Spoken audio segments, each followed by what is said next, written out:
Hi, thank you for joining me today for another May I Scraplift You. And today we are lifting Tara O'Rourke, who is kryptonite_72 on Instagram. This is a hop organised by Crystal Barrett, Pineapple Papers. It's a month-long hop, and she's given us a list of people to scrap lift, and then we go and have a look at their wonderful creations and choose something. So today I've chosen this layout in the top right-hand corner from Tara. It's absolutely beautiful with these starbursts, if you like, the shards coming out of the top over the top half of the page, and then mixed media at the bottom half of the page. I wanted to do something a little bit different with my shards today, so I don't know whether you saw the photo at the beginning of the video. It's of a California sunset back in 2013 when Leanne and I were at CHA. We just snapped this really quickly while we were at the top of the car park, but it was just gorgeous. So I wanted to emulate that, and I wanted to show how you can use your inks and just a scrap of paper to act like a mask. So I'm using, well, it's a scrap of card, but you could use paper to just mask the edge of the ink. And then I blended first of all with fossilized amber to create that yellow, and now I'm coming in with worn lipstick to add a bit of pink to the yellow, just like the sunset has on the photo that I'm scrapping. So first of all I went in with my Tim Holtz Dauber, and now I'm using one of the mini blending brushes that we've got at Hey Little Magpie. They're great for adding little detail to your blending, and much easier than the big daubers if you just want to add a little bit of something. So first of all the worn lipstick, and then when I finish this I'm going to go in with chipped sapphire and create another shard separate. So just rubbing off the excess ink from my brush, and now coming in with this chipped sapphire. And I'm just going to create shards in between those yellow shards all the way around. So as I say, this is a great way if you haven't got a stencil or you haven't got a sunburst stencil but you want to create this sort of effect. This is a great way of doing it without the stencil. So you can see I'm starting on the edge of the cardstock, so not on my layout, to get the most of the ink off, and then blending that up onto the paper. So just adding that last piece here, and then that's that done. And I'm going to oxidize this by just spraying my Mr. bottle of water onto the inks and then dabbing that off with a kitchen towel, and that just lifts some of the paints and gives a really nice mottled effect. So you can see the water there shining, and look at how it just lifts bits and pieces off. I love that effect. So now I'm going to work on the mixed media at the bottom. So I've brought in one of my inklings, and this one is in, just grabbing it now because I've got it next to me, Hot Stuff. And I'm going to add that underneath the photo at the bottom of the page. So just matting the photo onto some white cardstock while that water activates on the inklings. And then I can go in and add that at the bottom. And I just wanted to map the photo because I'm going to add some layers behind it, so I wanted the white cardstock to really make it stand out from the other layers that will be going behind. And this is a 4x6 photo. I've not done anything with it today. It's just the same size. And you can see at the beginning, I didn't mention that, I've put pencil lines just underneath the centre of the photo there at the bottom, and then also at the top, and that just helped to guide me where the shards were going to go, so that I wasn't wasting my time doing the mixed media where it didn't need to be, doing the inking. So now I'm just adding that inklings in Hot Stuff, just using my paintbrush. I've watered it down and just painting it almost into like a triangle so it comes to a point at the bottom, and then adding some splatters around that bottom piece as well. So now that's down, I can start working on matting the photo, just checking that I'm happy with the width that I've created. And I'm going to come in with my Spectrum Sherbet. I just felt these papers were absolutely perfect to go with this layout. And as 49 and Market have got this new Gardenia range coming out, I thought it was high time I tried to really make a concerted effort to finish this off now. So that pink piece is one of the remnants out the remnants pack that they did with Spectrum Sherbet. I love those because they were fairly solid colours, but they had a really nice tone to them. So they mixed beautifully with the 6x8 papers that I tend to use from that collection. So that blue is just a scrap that I had left over from one of the 6x8 papers. So just roughing up the edges with my Tim Holtz Edge Distresser, and then I shall layer these up behind one another. So doing the same with that remnant, and then I can get the photo stuck down onto them, or them stuck behind the photo, whichever. So just trying to remember how I position them. I think actually when I first started doing it, I had the blue piece in front of the pink, but anyway, it all looks nice when it's done. So it's fine.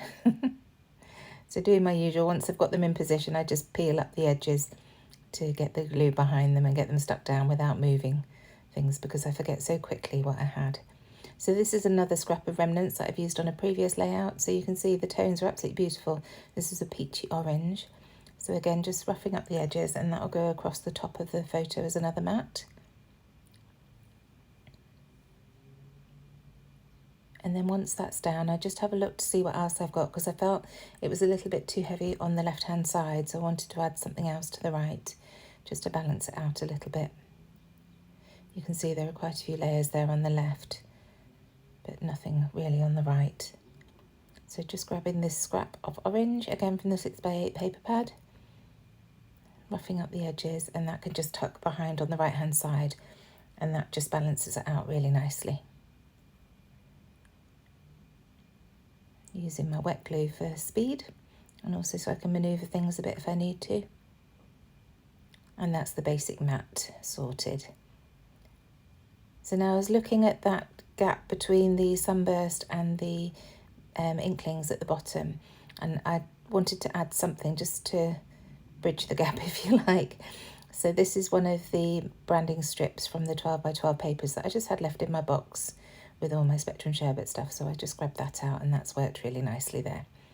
So now I'm going in with these Bella Boulevard Florence stickers to create my title, and the first word of the title is going to be California. So I'm just popping these down onto a ruler so that I can centre them underneath the photo before actually sticking them down. And then the second word is going to be sunsets, and I'm using my Doodlebug Puffy Alphas for that in yellow.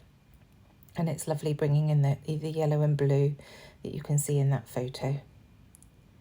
So nearly done there with the stickers, and I'm just trying to use up, you can see that old sticker sheet, using up the letters where I can from that. So there's California, and just roughly place it down, but at least I can see where it is, where the centre of the photo is by doing it that way, and then mess about getting them all straight. So here are those Doodlebug Puffy Alphas. I love these. They come in all sorts of colours, and they're so handy.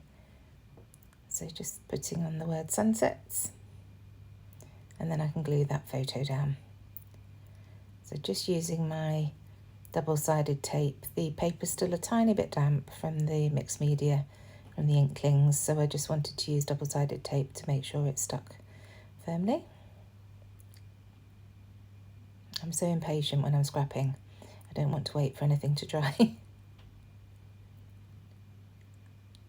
Just checking that it's straight. And now I can start embellishing. So that's one of the JD3DPrint heart geotags that I've got there, and now I'm fishing through my little tub of cut aparts from Hey Little Magpie. These are printables that you can download yourself, or we print them for you if you don't have the facility to print them at home. And they're brilliant. I've designed them for each of the collections that have come out recently, but as you can see, these work, you know, I didn't do any for 49 Market Spectrum Sherbet, but these are just a selection from other collections that work really nicely. So I highly recommend getting a couple of those printables, printing them out and just seeing what they work with. So all these pieces that I've got in the corner here are from the printables. And that heart, I'm going to add an epoxy. There, I'm doing it now. Just one of our naked epoxy flares to make that into an epoxy flare badge. It just adds a nice texture. So I'm really happy with the way that cluster's building up. I'm going to add more. So this is one of our Hey Little Magpie flare badges. It just says so beautiful.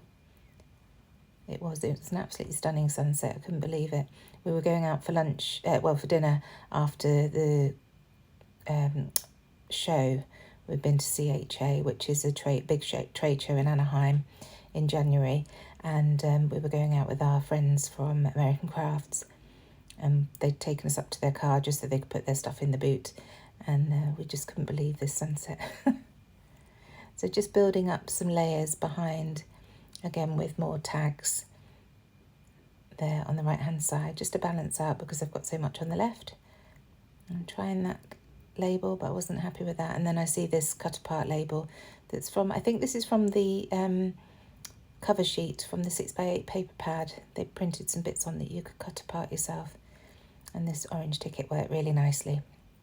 So that's just going to be added to that cluster there just above it, just like that. So just add a bit of glue behind to get it stuck down.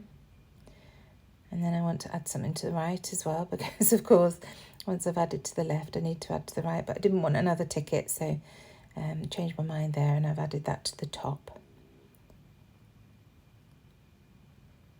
And I will actually get that stuck right down before I forget.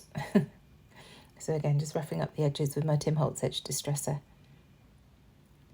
and then getting that stuck down.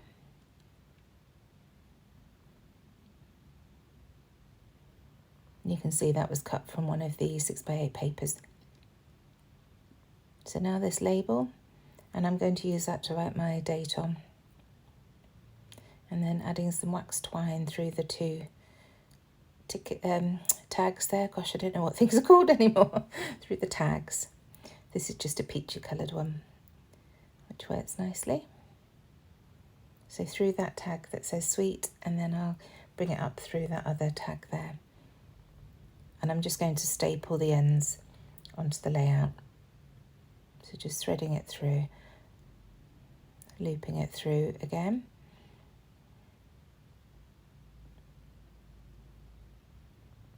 And I do faff about a bit now, trying to work out how I want this to go. In the end, I tie a knot. I just loop it through again, tie a knot at the top to keep it on top of that tag, and then, as I say, cut off the ends and staple it to the top of layout. And that creates that nice visual diagonal that I like so much, from the top right to bottom left to that cluster that we've got in the left hand corner. So just coming in with my little stapler.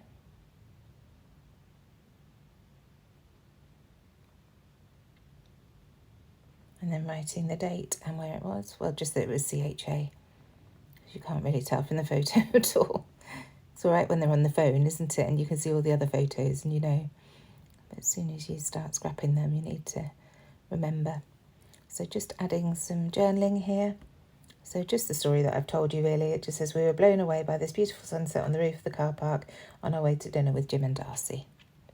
So now I'm going into my older stash, and I've just pulled out these enamel dots in pink, blues and red, and just adding a couple of those around the bottom. And then I pull out some Illustrated Faith stickers, because I noticed that those colours work nicely.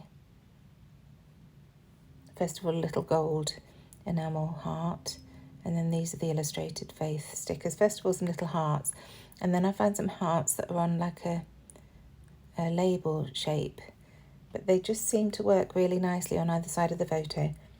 The blue one says love it, and the pink one here says joy, and they just work nicely to stretch those embellishments out to the sides. Lost my A, so just retrieve that and put that back on. And then on this little label here, I just write Anaheim CHA 2013. And that's it. Thank you so much for joining me. Please do check the description box down below for everybody else who's joining in this hop, and I'll see you again very soon. Bye.